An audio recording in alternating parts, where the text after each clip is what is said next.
Welcome to A1 TV Telugu news. నేను భువన. Details చూద్దాం. అనకాపల్లి జిల్లా చోడవరంలో పునీత్ రాజ్ కుమార్ 51వ జయంతి సందర్భంగా రక్తదాన శిబిరం నిర్వహించారు. శ్రీ నూకాంబిక కళ్యాణ మండపంలో జరిగిన ఈ కార్యక్రమంలో గొలుకొండ గణేష్ ఆధ్వర్యంలో యువకులు 71 యూనిట్ల రక్తాన్ని దానం చేశారు. ముఖ్య అతిథులుగా సురేష్ కుమార్ తదితరులు పాల్గొనగా పెద్ద సంఖ్యలో విద్యుత్ ఉద్యోగులు మరియు సంఘం సభ్యులు హాజరై కార్యక్రమాన్ని విజయవంతం చేశారు. అందరికీ నమస్కారం అండి.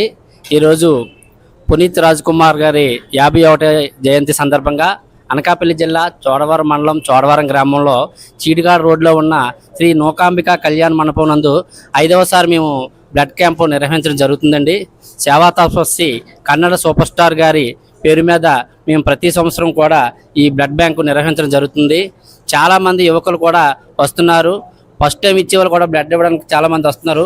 కాబట్టి యువత అందరూ కూడా ముందుకు వచ్చి రక్తదానం చేయాలని, మరో 3కి ప్రాణదానం చేయాలని మా Puneeth Raj Kumar blood donors association తరఫున మీ అందరినీ వేడుకుంటున్నాం. ఇది ఇక్కడితో కాకుండా ప్రతి సంవత్సరం కూడా నిర్వహించడం జరుగుతుంది.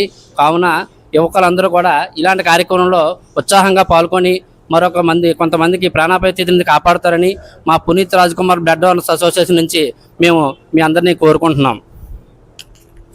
మా ఆహ్వానాన్ని మన్నించి వచ్చినటువంటి మా చోడవరం ఎలక్ట్రికల్ డిపార్ట్మెంట్ ఏడీ గారికి, మా రమణమూర్తి అన్నయ్య గారికి, మా లైన్ ఇన్స్పెక్టర్ సింగంపల్లి రవి గారికి ధన్యవాదాలు తెలుపుకుంటూ మా తోటి స్టాఫ్ అందరికీ ధన్యవాదాలు తెలుపుకుంటున్నాం. Thank you.